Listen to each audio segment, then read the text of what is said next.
Si el domingo fueran al clásico todos los que se han quedado sin empleo en el último trienio, casi que llenarían el centenario. Quedarían algunos lugares vacíos. Se habla de entre 40 y 45 mil personas.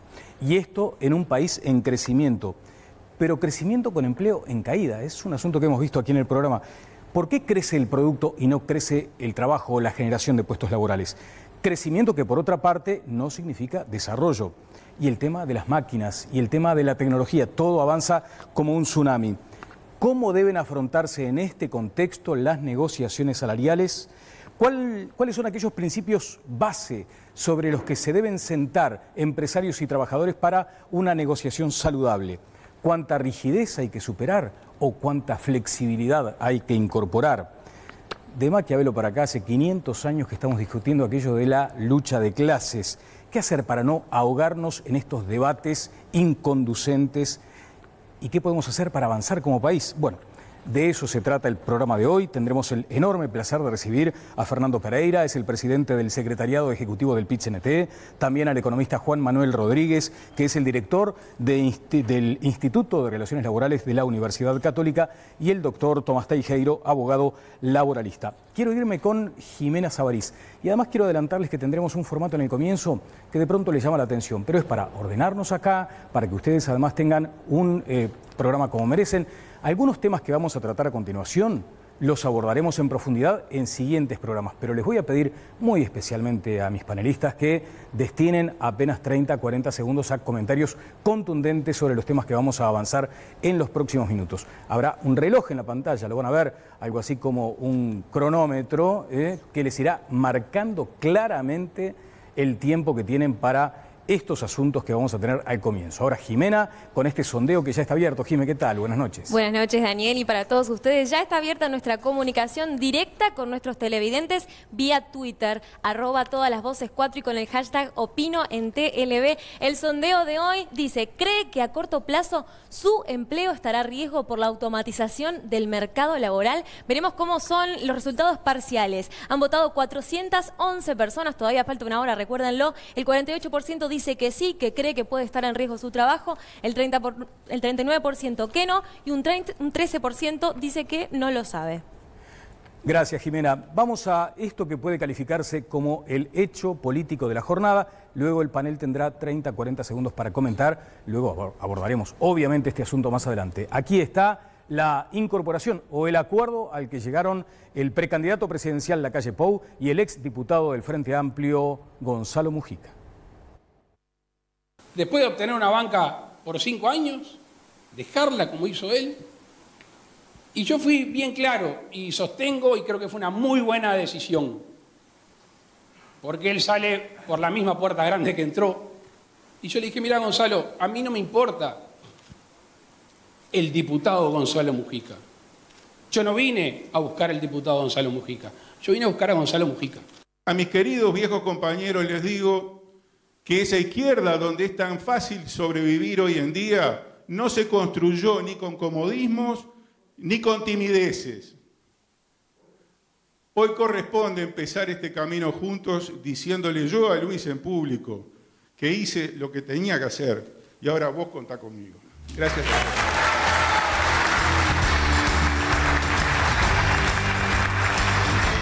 Van a tener en la pantalla un temporizador, un cronómetro. Comienzo alfabéticamente. Tiempo para Óscar Andrade. El hecho político del día, Óscar. No sé, yo creo que Mujica se apuró. O sea, él se presentó hace algunos meses planteando que iba a intentar articular toda la oposición, que es una tarea en la que muchos están, ¿no? Y se presentaba como una figura no sectorizada intentando articular la oposición. Y en poco tiempo abandona esa que parecía ser la idea central para plegarse a uno de los sectores de un partido. Me parece que le quita espacio político, ¿no? Pero bueno, ha sido una figura muy cambiante, ¿no? Claramente estuvo en el Partido Comunista, después fue al Nuevo Espacio, se fue mal del Nuevo Espacio y integró después el MVP, después se fue al MVP y tuvo un breve pasaje por la 21-21 para quedar como independiente después, abandonar el frente y ahora plegarse al sector del herrerismo, ¿no? Mónica Botero. Bueno, él dijo, buenas noches, Él dijo respecto a eso, sobre a esa propuesta que él había planteado de articulación, que lo ha dicho más de una vez, que fue Lacalle Pou el único que lo había llamado para responderle a eso y para invitarlo a conversar. Digo, igual es discutible, pero quería señalar eso. Lo segundo, parecería que empezó la campaña electoral con este disparo, digamos, al aire. Bueno, al aire en el sentido simbólico, no sí, porque haya sido un golazo, la carrera, no es un golazo, sino y bueno, habrá que ver ahora si esa masa que se conoce como los frentistas o la gente que votó al frente y hoy está desencantada o no está conforme con ese voto, va a migrar en el mismo sentido que el exdiputado Mujica. Conrado Hughes. Bueno, es un hecho auspicioso desde el punto de vista del funcionamiento del sistema. Un diputado con una actuación destacada en el área presupuestal, con una legislatura última en un lugar digamos, muy de atrás, era 10º en la lista de Montevideo del MPP, que toma la decisión de dejar su banca, es decir, no el apego a la silla ni al sueldo, irse a la intemperie, presentar un documento y que un sector de la oposición le diga: venga, amigo Mujica, que tenemos un lugar para usted. Me parece bien. No es el tipo de orientación que a mí me entusiasme más. Su background es un hombre que viene desde la izquierda, yo soy de la derecha, pero bienvenido sea alguien que quiera acompañar. La pregunta es si cambiaron las ideas de Mujica o de Lacalle. A ver, director, años, ¿no? Ayúdeme con los tiempos. ¿Sí? ¿Qué me decías, Oscar? Que si cambiaron las ideas de Mujica o de Lacalle en estos 3 años, ¿no? Uno te dice, bueno, abandoné lo que pensaba en el 2014, u otro, me acerqué a las ideas de Gonzalo Mujica, ¿no? Porque hace más creíble este movimiento. Yo sospecho que es lo segundo, que la proximidad de las elecciones hace que alguna gente tome posiciones que se parezcan al centro, en donde se produce el fenómeno de lo que los politólogos llaman catch-all. Yo no es lo que a mí me gusta, pero... El catch-all que muchas veces se asocia con aquello de las culebras también. No sé de las culebras. No, abrazar culebras, digo. ¿No? Lo que es lógico es que la gente que está en el centro tiene una predisposición a ser simpatizante del Estado, de las políticas sociales sin financiamiento, de tener preferencias por el gasto público, todas las cosas que obviamente los que somos para poner un ejemplo, liberales no nos gustan. Mujica plantea en la legislatura esa destacada que dice Conrado, aumentar el impuesto a la renta en las actividades empresariales. Y enfrenta a Astori en esa definición en el periodo anterior de Mujica. ¿Esas ideas se abandonan de un lado o de otro, ¿no? Con todo respeto, no hablé de las culebras por el exdiputado Mujica, simplemente porque en su momento cuando empieza aquella maquinaria, empieza aquella maquinaria de Pepe Mujica, que no me gusta. Pero el catch-all muchas veces se asocia con eso, ¿no? Aquella metáfora de Pepe Mujica. Catch-all quiere decir atajar todo. Sí, abarcar todo, es ir barriendo. Mónica, pero se largó la campaña, me quedan 30 segundos. ¿Tú estás convencida? Me da esa impresión. Bueno, está Luis Lacalle ha comentado, bueno, vamos despacito, pero vamos caminando. Vamos a darle, con Viviana Ruggiero deberíamos darle un encare periodístico, cuál sería el título para esto, así que seguramente lo van a ver en nuestras ediciones informativas. Pero sí hubo otro hecho que tiene mucho de periodístico y de informativo. Quiero cerrar este tema y que Receten cumplieron muy bien con el cronómetro, faltan 15 segundos y todos hablaron en los términos que aspirábamos para captar este asunto y luego tratarlo en profundidad más adelante. Pero hay otro tema, y es la renuncia de Celsa Puente. La renuncia que le pidieron a Celsa Puente, le dijeron que se vaya. Allí sí, Vivi, hay algunos aspectos periodísticos importantes. Sí, no es la primera salida que se da en el ámbito de la educación en el gobierno de Tabaré Vázquez. Recordemos que ya pasó con Fernando Filgueira y con Juan Pedro Mir. En este caso, se le pide la renuncia a Celsa Puente, producto de un hecho particular que se pone sobre la mesa, y es la extensión de una licencia que ella había solicitado. Las autoridades del Codicen le dieron 2 semanas, ella se extendió por 3 semanas y no apareció ni tampoco respondió a las comunicaciones que se le hicieron de parte del Codicen. y producto de esto es que se la cita para el día de ayer. Se la escucha, se le escucha sus argumentos y todos, de forma unánime, los integrantes del CODICEN dicen que, bueno, que las explicaciones que dio Puente no eran de recibo, no eran satisfactorias y que por eso se le pidió la renuncia, lo cual ella ejecutó. Ajá. ¿No debería llamarme la atención este debate que se generó en torno a la pertenencia sectorial y política de la ex directora de secundaria, cuando uno debería asumir que allí hay otras cuestiones en juego que no pasan por lo partidario? Pero después está la otra lectura de que hay ganadores y perdedores y que parece que predomina la línea Neto. Comentarios, Óscar Andrade. No sé, yo en realidad las explicaciones las tienen que dar los integrantes del CODICEN, que son quienes pidieron la renuncia. Dudo que sea solamente el tema de la licencia, debe haber aspectos no lo es, claramente, diferentes al tema de la licencia. Con los jerarcas del gobierno pasa lo siguiente, cuando renuncian pasan a ser los campeones del mundo, ¿no? O sea, en general hay una parte de la oposición que al jerarca del gobierno, el día de la renuncia, parece que era el más capaz de todos los capaces. Nos pasó con Filgueiras y con Mier.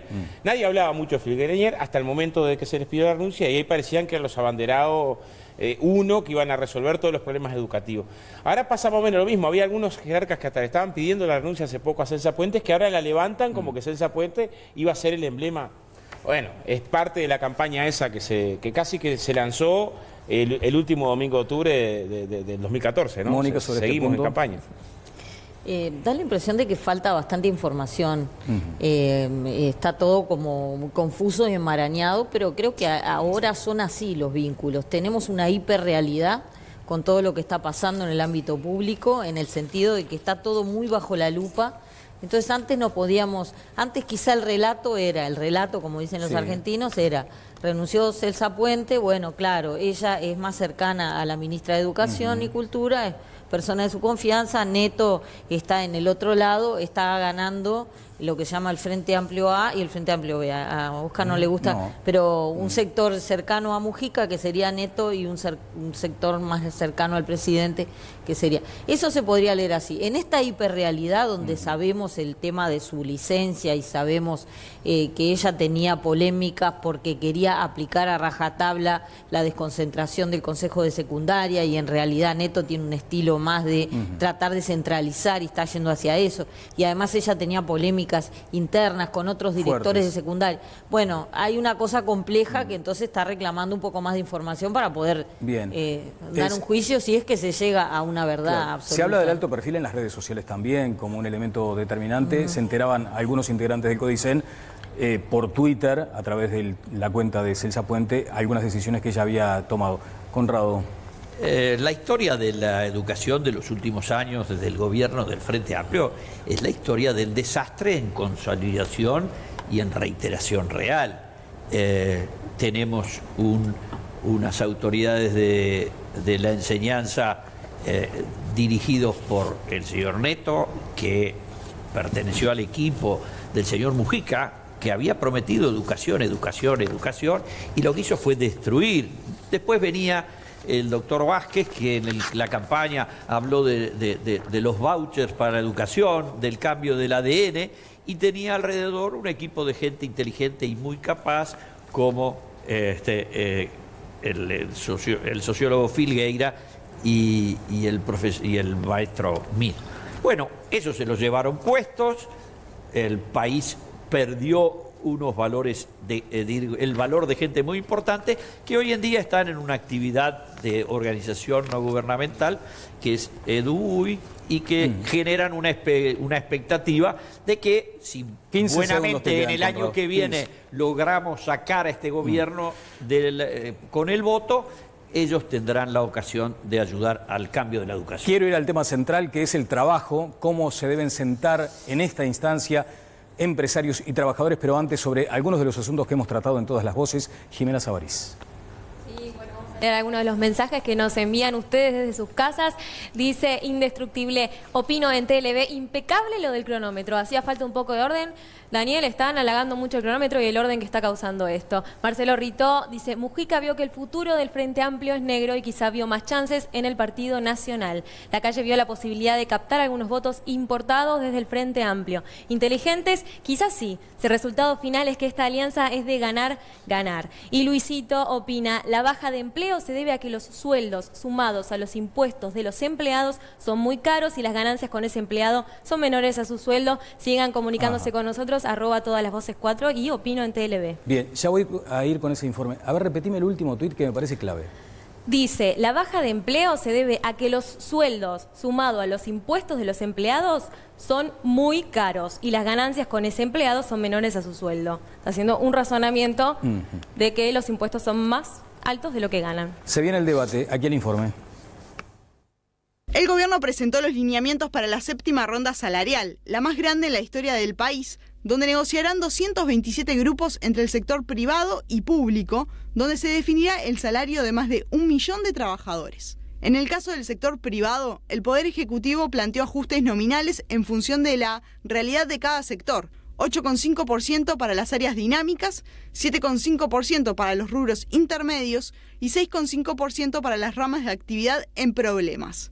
La pauta salarial no dejó conforme ni a los sindicatos ni al sector empresarial. Mientras los primeros quieren negociar aumentos por encima de lo que plantea el gobierno, los segundos alertan que el nivel de ajuste puede afectar puestos de trabajo en las áreas de actividad más deprimidas.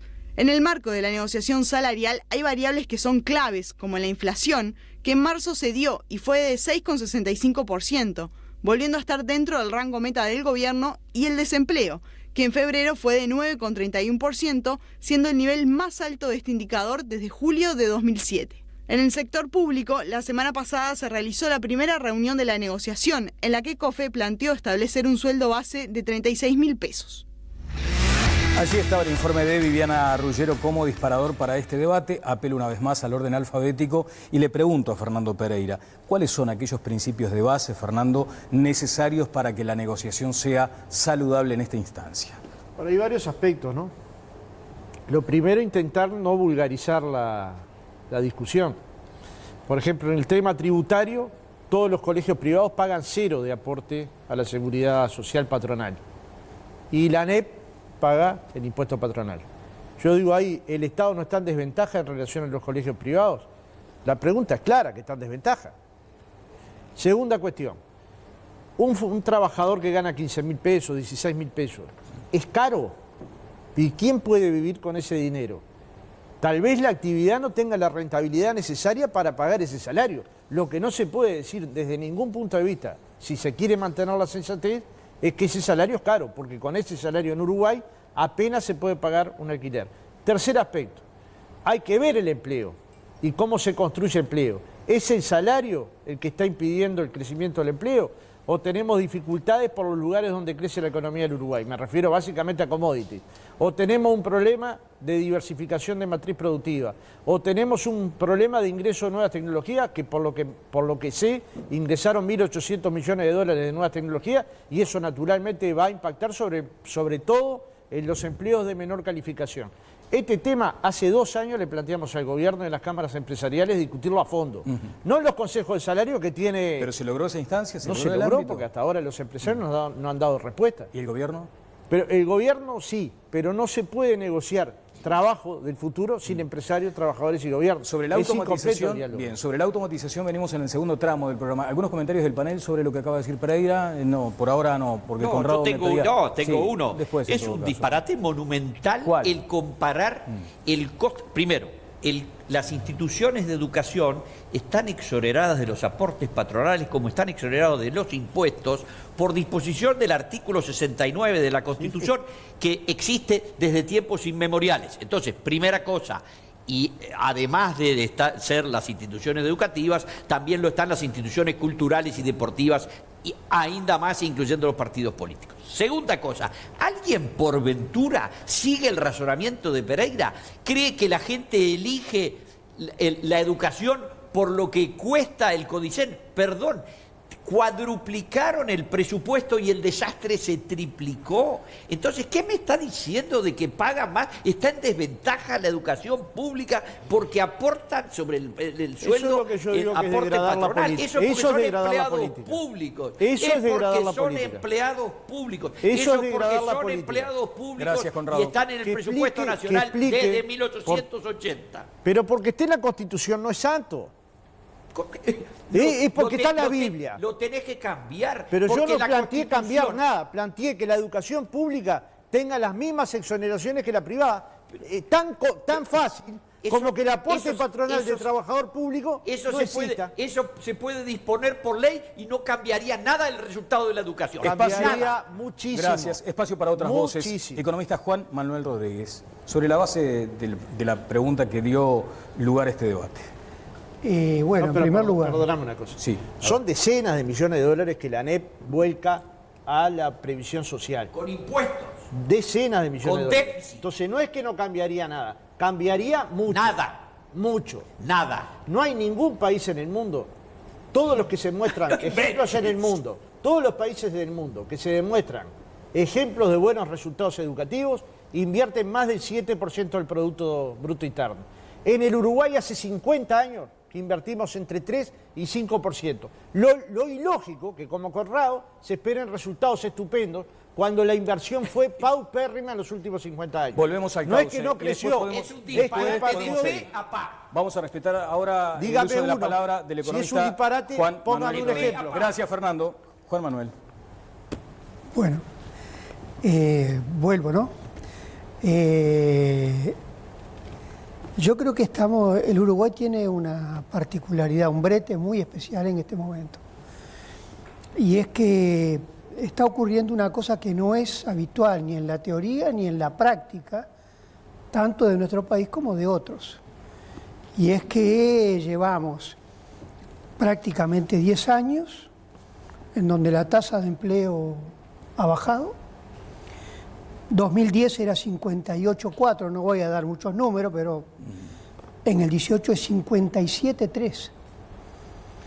Y en este periodo el producto subió un 18%. Bueno, ¿y esa contradicción cómo se explica?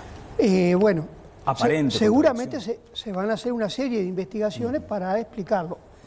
Explicaciones posibles. Si bien el producto crece, se está creciendo en sectores que no son intensivos en mano de obra, sino intensivos en capital o en otros recursos, pero no en mano de obra, con lo cual crece el producto, pero si no ese sector no ocupa... ¿Eso es lo que se menciona, Juan Manuel, como crecimiento sin desarrollo? No, sin empleo, no sin desarrollo. Ajá. Porque, bueno, depende de qué consideremos desarrollo. Claro, Desarrollo sí, uno puede social, considerar humano. que es crecimiento con distribución, pero con sostenibilidad. Ajá. Esto cada cosa tiene su política para atenderla. No es solamente la discusión de la negociación salarial lo que va a llevar a más o menos desarrollo. Mi impresión es que todo el mundo hoy, particularmente los países pequeños y pobres, tienen un dilema. Y el dilema es que estamos en el medio de una revolución tecnológica que, como toda revolución tecnológica, va a aumentar la productividad de los países que la hacen, y eso es la causa central de la competitividad, y los que no la hacen van a bajar. Tomás, los empresarios, ¿cómo deben asumir, lo digo sobre todo por los contactos frecuentes que seguramente tienes con el sector empresarial, cómo deben asumir lo que le preguntaba Fernando, la línea de base para empezar a negociar saludablemente? Bueno, yo estoy de acuerdo con lo que decía Pereira cuando comenzó, de que no, en el Uruguay tenemos que ser conscientes de que temas tan fundamentales como el que estamos tratando no deben ser vulgarizados. Y me alegra mucho que el presidente del PIT-CNT lo tenga claro, porque es una muy buena señal, ¿verdad? Yo creo que las sociedades desarrolladas se distinguen por una condición especial, que es la de la forma en la que procesan los disensos o aquellos puntos en los que diferentes actores tienen nociones encontradas, ¿verdad? Y en este tema de las relaciones laborales, sin duda que hay una tensión entre empleadores, trabajadores y la eventual posición del gobierno.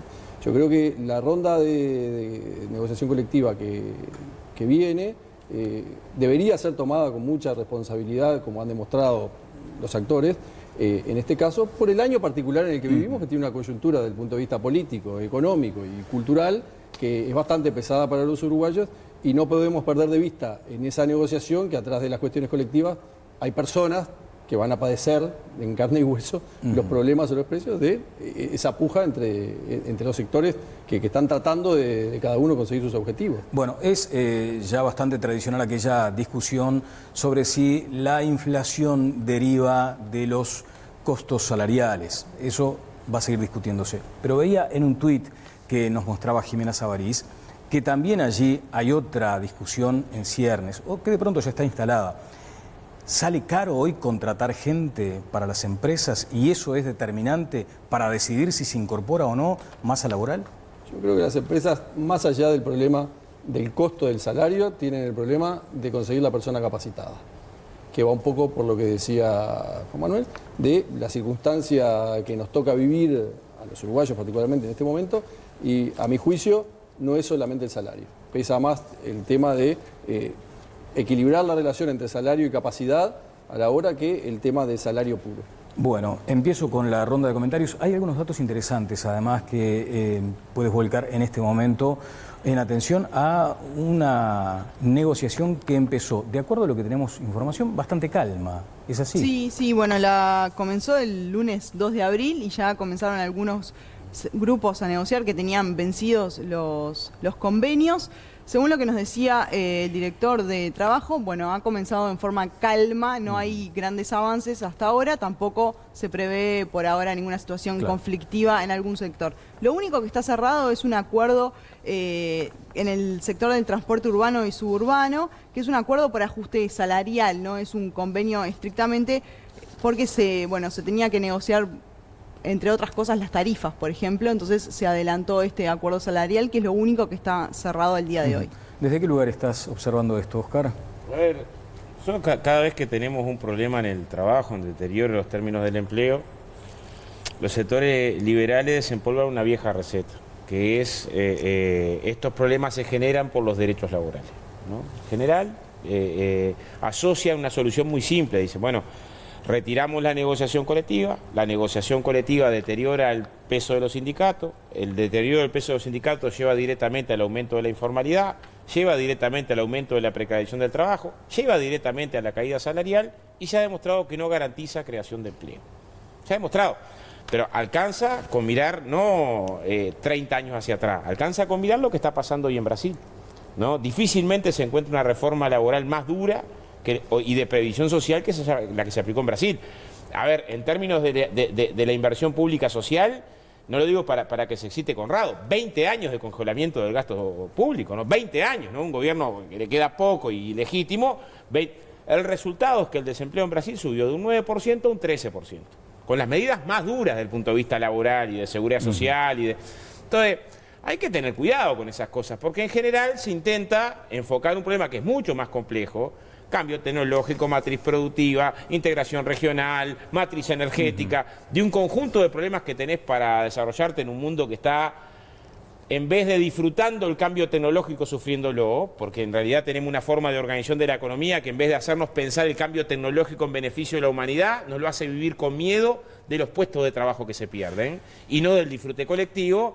Yo defiendo el camino de amortiguar los impactos vía derechos sociales. Vamos a seguir hablando del tema. Me llamó la atención de todos modos, bueno, hoy decían, en Punta del Este la construcción, que es tu sector, está planchada.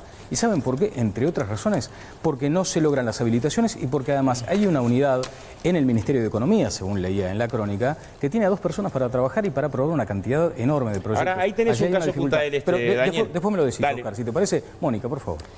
¿Sabes que no tenía una posición a priori sobre el tema? Y tampoco creo que ahora la haya logrado, pero traté de averiguar algunas cosas que quizá no fueran lo que más conocemos, que quizá conocemos bastante más la voz de los trabajadores, es más cotidiano verlos a ellos en los noticieros que ver a los empresarios o a quienes representan a las grandes empresas, por aquello de que en este país no es muy popular hablar de los intereses de las grandes empresas. Entonces fui a averiguar, a ver cómo estaban viendo las cosas. Sabes que sobre ese punto después quiero plantear algo, ¿no?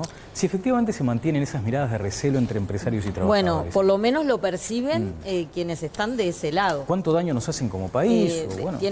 Les da temor hablar y hablar, digamos, de pero digo en el mano a mano absolutamente después, ¿no? sincera. Entonces descubrí algunas cosas que me parecieron interesantísimas.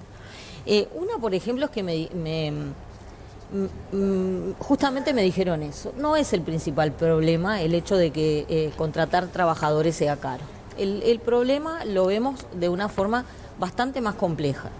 Y esa forma compleja, por ejemplo, alcanza una cosa, para que se queden tranquilos si alguien está muy asustado por un tema que es recurrente en Oscar. Me dijeron, me lo dijo un profesor de Derecho Laboral, aquí no hay ningún riesgo de que se aplique una ley similar a la de Brasil, porque las condiciones de regulación de acá no tienen nada que ver con las que había en Brasil y con las que eran necesarias en Brasil. Ni en Brasil ni en Francia. Tanto Macron como Temer lo hicieron porque había una regulación bastante diferente. Aquí ese riesgo no existe ni lo ha planteado nadie. Uno de los dos grandes candidatos. A ver. Bueno, hasta que llegue Conrado. Bueno, sería en todo caso cuento qué cosas más descubriste. ¿Qué cosas descubriste? A ver, Conrado, tu opinión. Y además, director, cuando usted me lo ordene, quiero, porque la gente está comentando y quiero saber qué es lo que está opinando la gente a través del hashtag Opino en TLV. Conrado, contame. La ley de Consejo de Salarios es una creación de nuestra legislación que lleva el número 10.449. Y para refrescar la memoria de nuestros telespectadores, les digo que fue aprobado por el presidente Amézaga, del cual el 98% de ustedes no tiene idea quién es, y bajo la presidencia de la Cámara de Senadores, del doctor Alfeo Brum, que ustedes también no tienen idea y no tienen por qué, porque fue el 12 de noviembre de 1943. El mundo del año 1943, en el medio de la guerra, implementó una serie de soluciones para encontrar un lugar donde sentar a las partes con la participación solo de observador o de componedor del Estado. De allí a acá han pasado la friolera de 70 años. Esta ley es viejísima. Esta ley es muy poco práctica, pero además, pero además contiene cosas que son absolutamente dañinas.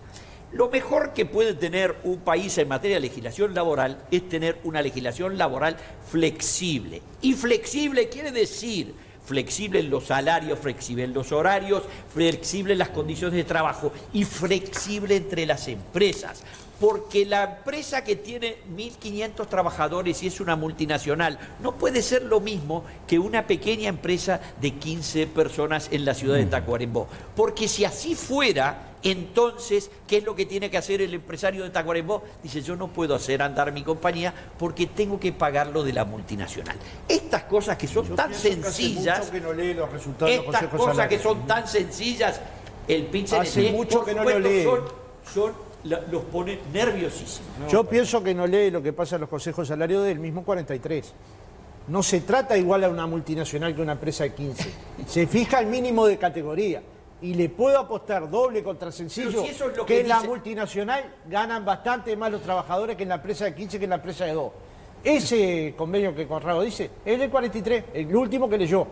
La evolución de los convenios colectivos es tan rica, es tan fuerte, es tan grande, que puede abordar, como en el caso del Zunca, fondos sociales, guarderías, sistema de cuidados, formación profesional en el trabajo, licencia por maternidad, pero puede abordar también productividad, puede abordar también competitividad, depende del sector de actividad que se vuelque.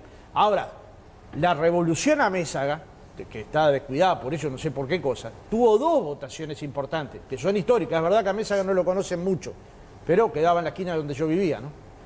Y por eso soy tan simpatizante de Gol. La calle. Ahora, Amézaga hizo esa y la ley de asignaciones familiares. Y se entiende el movimiento sindical que tenemos en buena medida por esa ley. No es que la ley solamente fijó los salarios, también armó una forma de entender el movimiento sindical, muy discutida en la época, yo tengo algunos debates muy interesantes. Pero vuelvo a decir, no es verdad que en Uruguay se trate igual a la construcción de UPM que a una obra en una casa. Salario mínimo es lo que hace el Consejo de Salarios. Es el mínimo por categoría, pero de ahí para arriba hay de todo. Yo creo que lamento disentir con Connie, creo que la ley de Consejo de Salarios es una buena ley.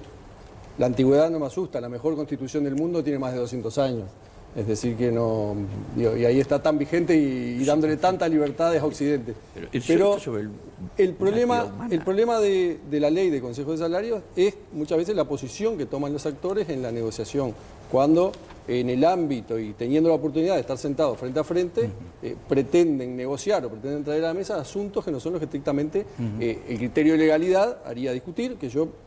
Es legítimo si las partes lo pactan, ¿verdad? Pero que no necesariamente tienen por qué estar ahí y a veces se generan tensiones. Por lo cual, yo soy partidario de no toquetear las leyes y las leyes que funcionan. Yo creo que esta es una ley que funciona y que si funciona mal como consecuencia del accionar de buena fe de los actores, pero que debe ser mirado desde afuera. Por eso, cuando Andrade recién comentaba de que el salario, el retroceso, en Uruguay no hay derechos laborales, no hay nadie que yo conozca, por lo menos, ningún actor político que esté planteando retroceder en materia de derechos laborales en ningún punto. Hay un solo punto que me parece que es donde podemos tener alguna discusión, que es las ocupaciones. El presidente Vázquez el otro día dijo, en respuesta a aquellos que entienden que esta no es la mejor herramienta. A mí me parece relato del presidente. Yo no conozco a nadie que esté pensando en tocar los consejos de salario. Castro, esto cuando se desreguló, Connie estuvo en el gobierno, acá está la tasa de desempleo más alta, 10 años de tasa de desempleo. Te lo regalo, te lo dejo de regalo. La desocupación cuando yo fui director de planeamiento era la misma que hoy, 9,3. Se los dejo de regalo ahí. O sea que no es verdad que flexibilizando se mejora el empleo. Se empeoran las condiciones de trabajo y las condiciones de vida de la gente. El problema es en qué sociedad queremos vivir, Daniel. ¿Queremos vivir en una sociedad donde los trabajadores ganen 10.000 pesos? Yo no. Redondea. Volviendo a lo que decía Pereira al principio de mantener un diálogo prudente, ¿verdad? Yo creo que asumo por buena la gráfica que presentás porque yo no las estudié, pero si las trajiste son buenas. Pero lo que digo es, mostrá el año 90. Mostrá el año 90. No hay nadie. Mostrá el año 90. Cuando decís que en el tiempo que gobernaba Connie, mostrá el año 90. ¿Está? Pero gobernaba, ¿qué va a hacer? Yo no lo el año 90 es este punto de acá. Sí. Este punto de acá es el año 90. Allá, Conrado, allá, a ver. ¿Y a dónde llegaste? A ese. Ahí es donde estaba el señor dice cuando usted estaba en el gobierno. Acá, ¿está? ¿Ve bien? Es lo mismo que tienen ahora, un poquito más ahora. Bien, gracias, Connie. Redondea Teixeiro. Creció. A ver, Fernando. No, pero pará, que mire la gráfica. Pero no le dejes mostrar la gráfica así. Bueno, pero tú le presentás una gráfica. ¿Lo mostré en otro lugar? No, entonces cantá lo que dice 1990. De los 10 años que aumentó el desempleo con la flexibilización que ustedes nosotros no hicimos flexibilización. ¿Qué no vas a hacer? Esto es cuando la crisis y el segundo gobierno de Sanguinetti. En plena época de crecimiento. Una moción de orden. Vamos a ordenarnos. ¿Alguien me podría explicar si estamos juzgando los gobiernos de los 90 y 95 o estamos hablando del derecho laboral actual? La flexibilidad. Gracias, Fernando. Pero nadie está hablando de flexibilidad. Bueno, pronto sí se está mencionando el concepto. Público. Daniel preguntó por el concepto del presidente. Exactamente. Tomás, redondeas tu idea en 30 segundos porque quiero ir con Juan Manuel. Creo que al cerrar el Consejo de Ministros del presidente de gobierno hizo mención a que el gobierno iba a defender los consejos de salario contra no se sabe quién, alguien que estaría en contra de ellos. A mí no me consta hoy la existencia de ningún actor político en Uruguay que ponga en tela de juicio la salud y la existencia de los consejos de salario, como tampoco que esté proponiendo una reforma laboral disparatada como las brasileras. Es lo que digo, yo creo que si nos planteamos con buena fe, seriamente, cuál es el único punto de disenso que pueden tener posiciones encontradas en materia de derecho laboral en Uruguay hoy, es el tema de las ocupaciones. No veo otro grave. Me están pidiendo la palabra Mónica y además Oscar, pero quiero cumplir con nuestro invitado, Juan Manuel Rodríguez, por favor. Yo particularmente, de la ley del 43 se cambió mucho en la de 2009, se incluyeron nuevas figuras, o sea, tenemos ciertos elementos de continuidad y muchos elementos de cambio. Ahora, está claro que en Uruguay se puede negociar a nivel general, a nivel de sector y a nivel de empresa. El nivel de empresa está muy disminuido, no hay mucha negociación a nivel de empresa. Y yo particularmente lo que creo es que la negociación de Uruguay es una negociación que podríamos denominar de alguna manera distributiva. Es decir, fijamos el nivel de salario, si el salario crece o no crece en función de la inflación. No está mal, me parece que es razonable, porque en definitiva de lo que se acuerde en las negociaciones dependerá el nivel de vida de los trabajadores y los costos reales de las empresas. Pero me parece que es un objetivo estrecho. ¿Por qué? Primero porque nosotros hoy, yo creo que el Uruguay, como decía antes, tiene un problema de desarrollo y de sostenibilidad. Tiene que enfrentar una transformación productiva Y si no enfrenta esta transformación con un aumento de la productividad, que va a ser la explicación de la competitividad, no se van a mantener empleos a la larga y va a bajar el salario. Ahora, todo el mundo está de acuerdo en que la productividad es importante. La academia, los gobiernos, los trabajadores, los empresarios, pero no hay negociación por productividad. No está prohibida. Por alguna razón, no existe. Y no va a existir tampoco en esta ronda. Ajá. Con lo cual ¿Vale me parece... Juan Manuel, ¿vale el argumento de que es difícil medirla No, en estos para contextos? nada. No, depende. A ver, es mucho más fácil decir que el salario se ajuste un 8% a que el salario se ajuste en función de que este indicador genere los recursos para financiar un aumento salarial. Obviamente es más complicado. Ahora hay como un pero pacto no escrito, los objetivos entonces, son más importantes. Discrepa Fernando, pero No, permíteme. no discrepo, no. Perdón. Creo que es así. El problema es si Pero encontramos los instrumentos para que las empresas coloquen la información arriba de la mesa, los sindicatos seriamente estudien esto seriamente y discretamente la información y puedan discutir sobre ese índice. Por eso les decía, si todavía, aún hoy, en este contexto tan complejo en el mundo, siguen esas miradas de recelo, de desconfianza, en fin. Óscar, querías hacer una Nosotros tenemos un trabajo común sobre el tema de productividad hace años con el Centro de Estudio de la Cámara de Construcción y Cuesta Duarte. O sea, no hay ningún problema con la discusión. Después tenés que acordar cuáles son los indicadores. A veces hemos tenido problemas en encontrar indicadores que sean comunes. Ahora, yo tengo 3 gráficas acá para presentar, que le voy a dejar a Connie también para que las biche, las revise, porque no Hoy es un problema, te llevas tarea, Connie. no es un problema político partidario, es un problema de que claramente en los 90 no hubo negociación colectiva, la que hubo fue muy poca. ¿Y qué pasó con los indicadores que hoy queremos resolver vía negociación colectiva? Entonces, fíjense. Tomé 8 años para sacar la crisis del 2009 que Brasil le molesta y de crecimiento de la economía. La franja azul que hay acá es qué pasó con el empleo en los 90, ¿no? Con crecimiento de la economía del 90 al 98 y con ausencia de negociación colectiva. Como cualquier hijo vecino puede ver, el desempleo creció en los 90, con crecimiento económico. Y este periodo que está abajo en rojo es qué pasó con el empleo en el periodo 2005-2013 con crecimiento económico y negociación colectiva. Porque se rompió un mito ahí. Porque cuando tuvimos el debate de la no convocatoria a la negociación colectiva, el discurso era, no puedo convocar a los consejos de salario a la negociación colectiva porque va a aumentar la informalidad, va a aumentar el desempleo, se va a precarizar el trabajo y terminamos en esta situación. Yo acá traje un comunicado de CUSA, del año 2004, que habla del precio del boleto, ¿no? ¿Cuánto valía el boleto en el año 2004? 15 pesos. Y acá traje cuánto era el salario mínimo en el año 2004, 1.300, 44 pesos por día. O sea, 2/3 del salario mínimo que cobraba una doméstica, que cobraba un guardia de seguridad, que cobraba una empleada del comercio, se te iban con el boleto. Ajá. Eso pasó con la flexibilidad y la desregulación. Bien, ¿el gesto de tus dedos, a ver, Mónica? ¿Qué indica? Capaz que estoy pensando en la gente que nos está mirando. Ajá, No quiero despreciar esta discusión porque me parece que es importante que se debata sobre las cosas que se hicieron para ver lo que se hizo bien, lo que se hizo mal y que cada uno saque sus conclusiones. Pero me gustaría traer el foco acá. Nosotros tenemos 140.000 personas desocupadas en el país y tenemos 300.000 que según un estudio de Deloitte implica que, o sea, se suman a esos 140.000 y redondean 300.000 otra cantidad de gente que ya no busca trabajo o que trabaja menos horas de las que le gustaría. Ajá. Y eso o que se fue a la informalidad. Quiero que Viviana Ruggiero después considere algunos aspectos de la informalidad. A ver, a eso le sumamos las personas que pueden estar desconformes, que ahí no tenemos cifras, pero lo que comentó Pereira, de gente que puede ganar 15.000 pesos o 18 o 20, porque tampoco con 20 se puede vivir hoy ni con 25. Depende de cada familia, pero es bastante difícil aún con 25. Entonces, de esa gente estamos hablando. Entonces, lo que queremos saber ¿Vos decís que la persona que nos está mirando en este momento puede estamos con esa situación por un lado y por otro lado con un 9,3% de desempleo.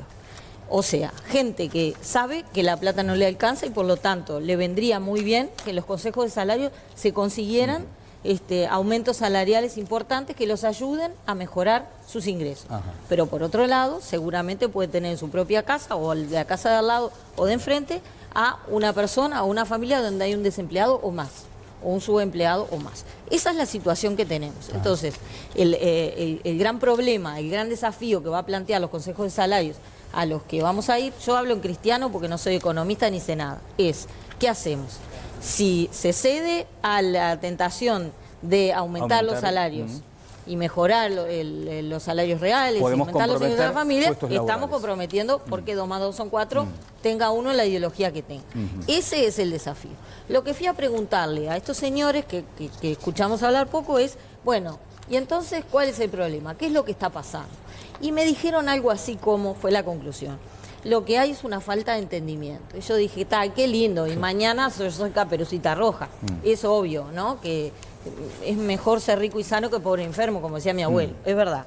Pero ellos dicen, bueno, no, pero la falta de entendimiento, estamos hablando de una Eso cosa es lo que yo en digo, profundidad. el punto de madurez que deben asumir. Hoy la gente nos está pidiendo que nos pongamos de acuerdo, que no recurramos al conflicto ante nada y que tratemos de encontrar acuerdos. Lo que me decían es, con un sindicato, con dirigentes sindicales, con cuadros profesionalizados, aún altamente ideologizados, como podemos tener un caso en el Zunca y personalizado en Oscar o en otros de sus compañeros, para los sectores es muy fácil negociar, para el lado empresarial, digamos, porque sabemos entendernos, tenemos códigos ya construidos y son cuadros sindicales bien formados. El problema es que a veces tenemos que discutir con cuadros sindicales que no tienen idea, que no están negociando para su grupo. Y cada empresario también tenemos que discutir. Y estamos, por un lado, negociando con cuadros sindicales que no están bien formados y que no están representando un grupo, sino muchas veces... ¿Es posible que hoy, por ejemplo, en una mesa colectiva... me decía el señor,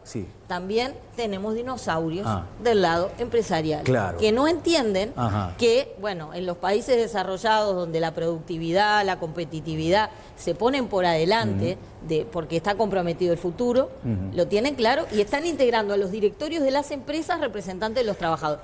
Me decían, eso hoy es impensable acá, ahora, para los empresarios en ese locales. paleolítico, no por ejemplo, se concibe, paleolítico lo digo, bueno, voy a utilizar otro término, en ese escenario, ¿se concibe hoy esa lucha de clases de la que hablábamos? O sea, hoy persiste ese concepto. Lo que dicen estos señores, por lo menos con lo que yo hablé, es mejor dialogar con dirigentes sindicales, buenos cuadros ideologizados, que con gente que usaron palabra fea que no me gusta, pero Jimena, que con gente que no está preparada para representar. Bien, vamos a ver en qué está el sondeo abierto a esta hora en todas las voces y además algunos tweets que han llegado sobre este asunto. A ver. Sí, porque el tema del empleo afecta a nuestros televidentes que quieren dar su punto de vista y cuáles son sus propias realidades. Así que veremos algunos de los comentarios.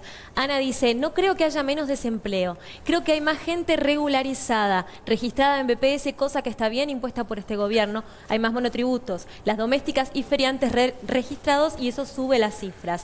Por otro lado, Juan dice, la inflación es un fenómeno monetario, no la crean los costos laborales, la crea el Banco Central imprimiendo billetes.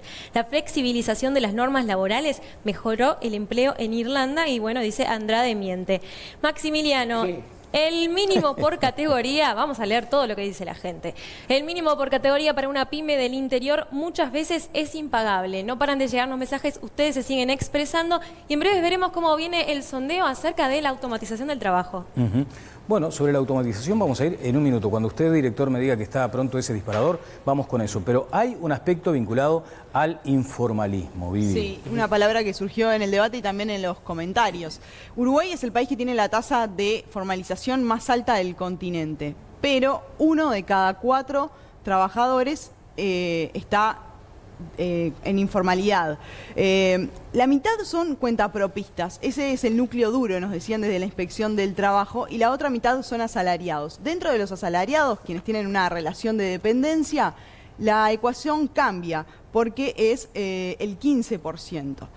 En cuanto a la territorialización que hay del informalismo, los departamentos de Artigas, Rivera, Cerro Largo, 33 y Rocha tienen el doble de la media. Y los sectores con mayor informalismo son los pequeños comercios, el sector rural, la construcción, sobre todo las pequeñas obras, y el servicio doméstico. Hay que aclarar que este es el sector donde se dio el mayor avance, porque en BPS de 40.000 cotizantes pasaron a 75.000, pero sigue siendo uno de los sectores que tiene la tasa de informalismo más alta. 30 segundos para Conrado y para Oscar por este asunto, porque quiero ir a la automatización. Decía, creo que Teijeiro, sí, tú querés también hacer un aporte, decía que lo que no está encontrando el empresario muchas veces es gente calificada. Entonces, probablemente se apele a la maquinita, la programas, le apretás el botoncito y te hace el trabajo. Vamos a hablar de eso. Donde se puede. Donde se puede, claro. Vamos a hablar de eso en un instante. Pero, Oscar, 30, Connie 30. Sí, a ver, la lucha de clase es una palabra maldita, ¿no? Pero yo tengo acá un informe de la OIT, Perspectivas Mundiales del Empleo 2017. ¿Qué es lo que nos dice? 1.400 millones de personas tienen trabajo vulnerable en el mundo. ¿Qué es lo que nos dice? Un 30% de los trabajadores del mundo cobran menos de $3.10 diarios, que es la cifra que se pone para la extrema pobreza del punto de vista del trabajo. Hay más de 200 millones de desocupados, hay más de 150 millones de niños que trabajan en las peores condiciones de brutalidad y hay más de 20 millones de esclavos. Ese es el mundo de hoy, ¿no? Después podemos decir, no, tenemos un mundo y cada 15 segundos muere un trabajador víctima de un siniestro mortal. Esa es la realidad del trabajo de hoy, que es la que se tiene que cambiar. Conrado. A ver, 3 cosas. Uno, sobre productividad, yo no discuto con nadie, porque el primer convenio efectuado a nivel del sector público del Uruguay, introduciendo la cláusula de productividad, lo hice yo con Lalo Fernández. Entonces podés discutir con todos. No quiero discutir con nadie, porque lo primero que hicieron el día que me fui, y eso afirma y confirma lo que nos decía el compañero Juan Manuel, que así se llamaba cuando lo conocí hace 50 años, lo primero que hicieron fue hacer desaparecer la cláusula y pasársela por el jopo a quien fue mi sucesor, que era una gran persona, pero que no había estado en la discusión.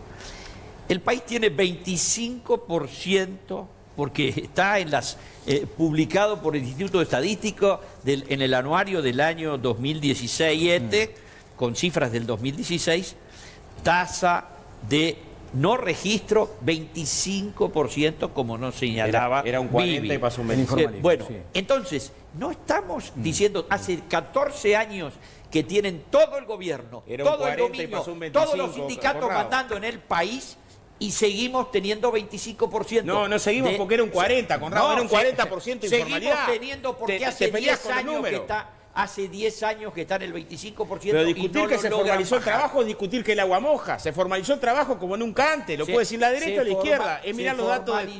Se formalizó el trabajo en algunos sectores muy concretos y sigue siendo Conrado, una... pasamos de 900.000 a 1,5 millones. No es un cambio menor. No, pero ahí es el aumento de la población. Gracias, Vivi. Un apunte sobre ¿Cómo de esto. la Y voy población? con los invitados. Gracias, Conrado. No, pero no puede ser Gracias, una cosa Oscar. esa. Para no irnos tan al pasado, los datos de los últimos 10 años se logró sacar del informalismo a 1 de cada 3.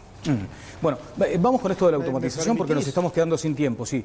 A ver. No, pero hay datos que son oficiales, digamos. La evolución de puestos cotizantes entre el 85 y la actualidad es de 640.000 a 1.452.000. Se la regalo a Connie Hughes, la tiene igual que yo. Esa se la doy cuando quiera. El total de personas ocupadas pasó de 1 millón a 1.600.000. Hoy estamos discutiendo un problema de empleo, pero sobre otra base de cantidad de empleo. Ahora, el problema es el siguiente, que en cierta manera lo planteó con mucho criterio Mónica. El dirigente sindical sensato tiene que ponerla en la negociación colectiva un ojo en el salario y el otro ojo en el empleo. Ahora, ¿usted cree que es tan fácil firmar un convenio donde la contraparte empresarial asegure todas las puestos de trabajo a cambio de negociar sensatamente el salario? No es así. Porque si a usted le dijeran, usted no va a perder ningún puesto de trabajo, obvio que... Eso es en Disney. No, eso es acá. Pero se puede plantear, en una mesa se puede plantear. A ver, Fernando, si estoy entendiendo. Yo Si soy hay un sector en empleado dificultades. y tú sos trabajador. Claro. Y yo te digo, mira, garantiza, hagamos algo, mantengamos Si estamos el hablando de salario. sector en dificultad. Exacto, un sector en dificultad que es una de las franjas que marcó el gobierno. Yo estoy dispuesto a que no me ajustes el salario, pero manteneme el puesto. Valle no se lo puedo contestar, pero Juan Manuel sí. Nosotros ajustamos a la baja en el 2002 porque estábamos en el medio de una crisis. Bueno. ¿Te crees que nos gustó bajarnos el salario? Nos molestaba enormemente, pero era una responsabilidad sindical. Quiero con Juan Manuel, pero además me está pidiendo la palabra a Tomás. A ver. Sí, yo creo que dos aclaraciones. Y nos queda un poquito, tengo el tape este que es el informe que preparamos sobre automatización. Me gustaría destinarle por lo menos unos cuantos minutos en lo que queda. El primer comentario es que me parece totalmente improductivo seguir dando vuelta alrededor de los 90 y los 90 y los 90 cuando estamos en el 2018 pensando para adelante y nadie habla de modificar el régimen laboral del Uruguay.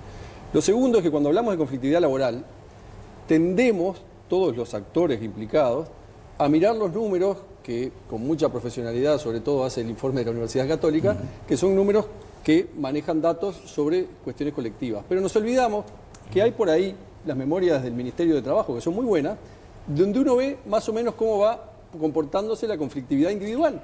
Y si uno mira la conflictividad individual en el Uruguay, a través de las memorias del Ministerio, se da cuenta que es bastante estable. La gente reclama poco, son más o menos 25.000 reclamos por año y en el interior tiende a caer, además, por diferentes razones. Es decir, que el escenario de conflictividad al que podamos llegar a asistir en esta ronda, o al que asistimos con 1,5 millones casi de pérdida de jornada laboral en las últimas 2 rondas, cada una de ellas, va a ser consecuencia del accionar de los actores si actúan en base a la cultura del conflicto o del diálogo, nada más. Bien, Juan Manuel. Para precisar, las estadísticas laborales son múltiples. Los conflictos individuales tienen una entidad, los conflictos colectivos tienen otra dimensión. Medir uno y medir otro está bien. Normalmente habría que medirlos todos, y más todavía.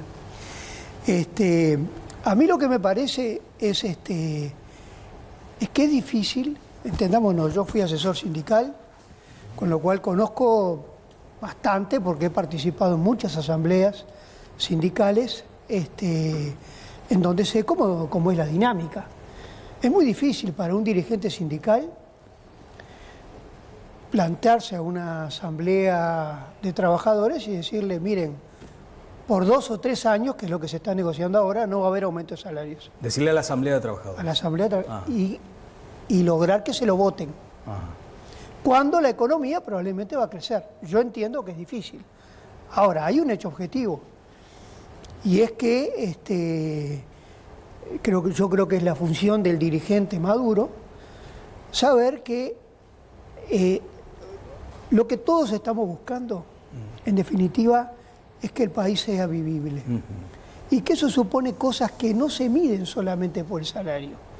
Y que muchas veces uno tiene que negociar cosas difíciles, me refiero no al salario, porque la negociación salarial se propone en la mayoría con crecimiento salarial.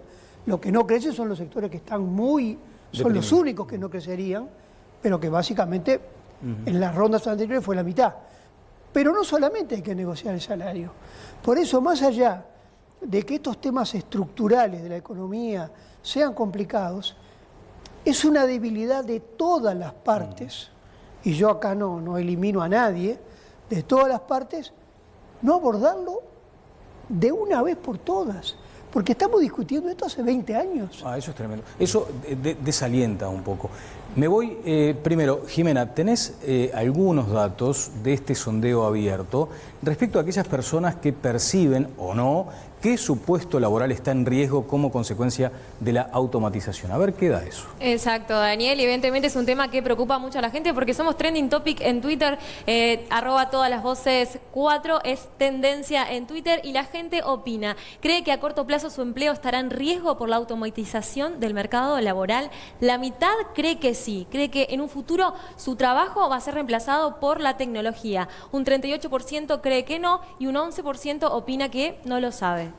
Vayamos a este informe para ponernos ya en clima de cara a este último tramo. Ahora, estaba recordando, iba a dar para un programa seguramente, el PIT-CNT en algún momento plantea a través del Instituto Cuesta Duarte la eventualidad de aumentar aún más la carga impositiva sobre algunos sectores que se entiende tienen ganancias superlativas en este tiempo. Sí, claro. ¿Sí? Claro. Hay que aumentar impuestos. Y si el 20% de las personas más ricas del Uruguay llegan más o menos al 43% de la riqueza, y esto debe estar subdeclarado de acuerdo a lo que hablé con los economistas, y el 20% más pobre con el 8%, todavía hay una fuerte injusticia social, ¿no? Automatización, este tema viene, este tema se va a venir. Automatización, a ver.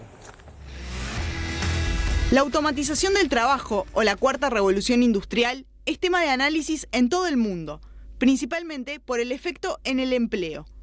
En Australia, una empresa de desarrollo tecnológico creó un robot capaz de construir una casa en 2 días. Puede colocar 1000 ladrillos por hora. En Uruguay, por lejano que eso se vea, ya hay muestras de la automatización del trabajo. Hay tambos totalmente robotizados, supermercados con cajas donde el cliente despacha sus compras y sistemas de automatización de servicios financieros. Según un estudio realizado el año pasado por la Escuela de Negocios de la Universidad de Montevideo, a raíz del avance de la tecnología, cerca del 60% de los empleos en Uruguay podrían estar en riesgo en el corto y mediano plazo, siendo los trabajos rutinarios los más comprometidos. Si se toma en cuenta el nivel educativo como variable para segmentar la población activa, quienes están más a salvo del avance de la tecnología son los profesionales universitarios, que tienen una probabilidad de 3 de cada 10 de poder ser suplantados por máquinas. Pero eso se invierte en las tareas realizadas por personas con menor formación y eso hace que 7 de cada 10 trabajos puedan realizarse a futuro sin personas. Bueno, esto es lo que decía este informe preparado por el equipo y con la locución de Viviana Ruggiero. Sobre esto, has escrito además, Tomás. El primer comentario creo que Florencio Sánchez tenía razón, ¿no? Con lo de mi hijo el doctor, teníamos que seguir por esa línea que íbamos bien. Bueno, linda discusión abriste ahora también. Miró para el futuro, porque no, un visionario que nadie lo había visto. Yo creo que es un tema de educación. En Uruguay, sin duda, que nos falta mucho en capacitación de trabajadores, pero no tenemos por qué solamente mirar el medio vaso vacío, ¿no? Si vemos el medio vaso lleno, vemos que, por ejemplo, la Agencia Nacional de Innovación está haciendo un trabajo estupendo, desarrollando un montón de proyectos en que son toda gente menor de 30 años la que la está sacando adelante y creo que le está dando un empuje al país que a veces quizá que no se ve. Que nos falta, pero también nos faltan los recursos que tienen los países desarrollados para promover todo esto y sacarlo adelante. Pero creo que hay conciencia en la sociedad de que hacia ahí hay que avanzar, ¿verdad? Que muchas veces se asocia también esto con lo que usted mencionaba, Juan Manuel. Lo de la productividad también tiene que ver con esta formación. Sí, yo lo que querría era relativizar un poco las cifras. Bien. Aclaro que hay varias metodologías para medir el posible impacto en el empleo. Todos los trabajos que se hicieron en Uruguay, que fueron 3, uno que hizo la UEM, otro que hizo el Banco Mundial y otro que hizo una división de la Oficina de Planeamiento, dan resultados similares. Los cargos potencialmente sustituibles es alrededor del 50%. Los estudios que se hicieron en otros países con la misma metodología, que proviene de la Universidad de Oxford, dan igual. Hay otras metodologías que dan resultados muy inferiores. Uno de la ODE que da una potencial pérdida hasta el 14%, que es 50 a 14, mucho menor. ¿Qué dice la realidad? Probablemente uno de los países en donde se esté robotizando más la industria es en Alemania. En Alemania se perdieron algunos puestos de trabajo en la industria por la introducción de robots inteligentes. Un robot inteligente es un robot que se comunica con otro robot y que se comunica con un hombre, y se están distribuyendo las tareas entre los robots y los humanos, lo que se llama la fábrica inteligente. No se redujeron empleos. La pregunta que uno se hace es, bueno, no se redujeron en Alemania, pero Alemania con esto ha ganado enorme competitividad, y la pregunta es, si el resto no hace lo mismo, probablemente esté exportando desempleo a los países que no pueden competir con Alemania porque no siguen la carrera. Pero no es solo Alemania. Estados Unidos, China, Corea, están gastando miles de millones de dólares promoviendo el cambio tecnológico. Entonces, obviamente, esto va a tener un impacto que no necesariamente, digamos, porque lo que lleva normalmente esto no es solamente a pérdida de empleo, es una rediscusión de la totalidad del acuerdo que conforman las civilizaciones. Por ejemplo, podríamos ir a una reducción del puesto de trabajo si el puesto de trabajo está financiado por un robot. Podemos ir a un cambio del sistema tributario en el cual se financie un ingreso, a lo que se llama el ingreso básico, condicionado o no condicionado, entendámonos. Esto hoy lo están planteando muchas asociaciones empresariales, no solamente las sindicales. Y hay ya varias experiencias de ingresos básicos en países concretos a ver qué resultado da. Lo que está claro es que vamos a una nueva sociedad. Entendámonos, esto ya ocurrió en la historia. Va a volver a ocurrir. No es malo.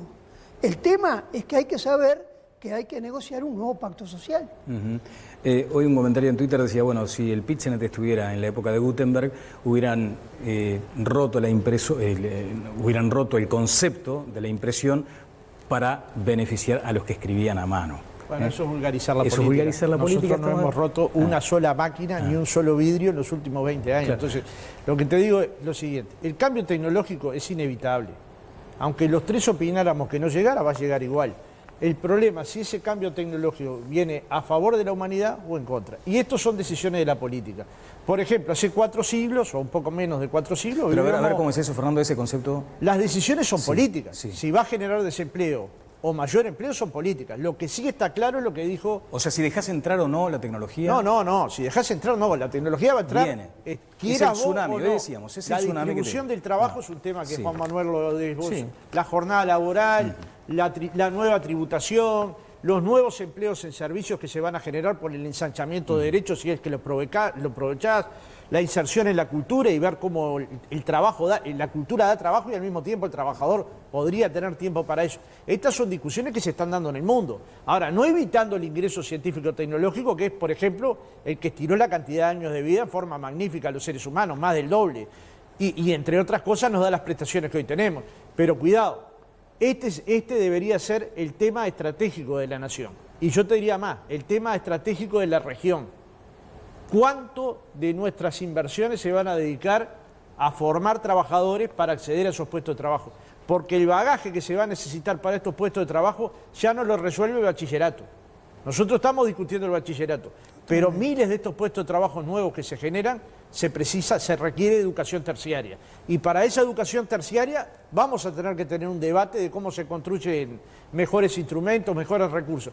Y es inevitable vincular en esto al área educativa con el área del trabajo. A ver, Jimena, la formación dual empieza a jugar un papel trascendente. Voy a ir con Jimena, pero antes, Connie, me pedís la palabra también, Oscar.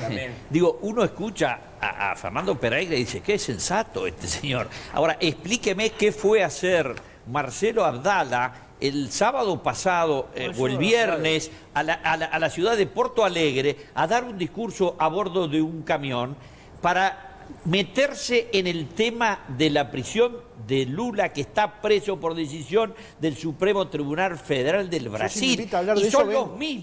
Y son los mismos que se han opuesto históricamente y sistemáticamente a todas las leyes que en este país hubo en los últimos 35 años, que lo que hacían era incorporar nueva tecnología, reformar el puerto, reformar las jubilaciones, reformar las relaciones laborales. Todos estuvieron en contra de la primera a la última. Entonces, ¿cómo puede ser que alguien le crea al señor Fernando Pereira que ellos están a favor del progreso, están a favor del regreso? Mónica, por favor. La mentalidad conservadora me parece que tiene que cambiarse de los dos lados. Yo estoy de acuerdo que puede haber un poco de eso en el movimiento sindical, pero también lo hay entre el empresariado. Hay una resistencia, me parece, a formar a la gente, a invertir, por desconfianza, por lo que hablábamos hoy, la necesidad de entendimiento, la necesidad de que se genere una confianza. Es porque tienen temor a que te roben la mano de obra la empresa de la competencia. Bueno, es bastante también peor. puede ser porque, pero creo que es por una desconfianza mutua, ¿no? Que te puede,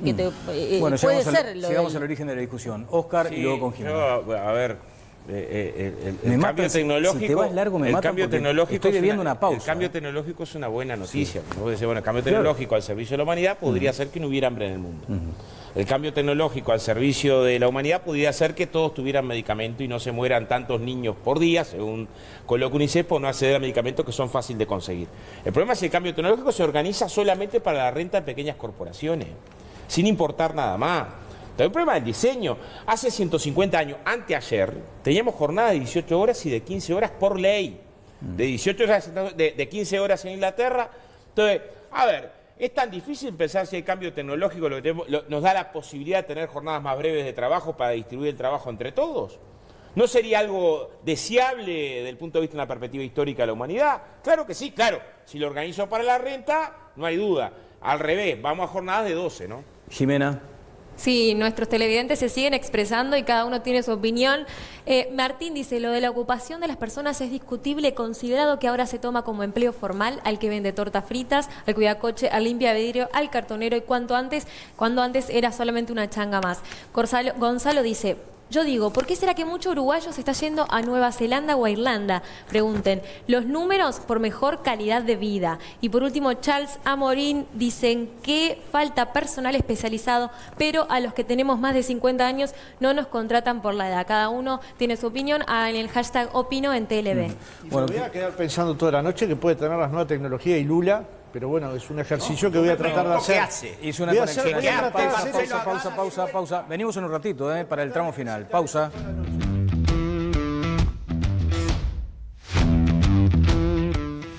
Ya estamos en el cierre. Hay un programa extraordinario para el próximo jueves. Les va a encantar. Involucra a Mónica Botero, a Conrado Hughes, a Óscar Andrade, Viviana Ruggiero y yo lo vamos a ver, medio lo vamos a balconear. Va a ser de colección, ya les adelanto.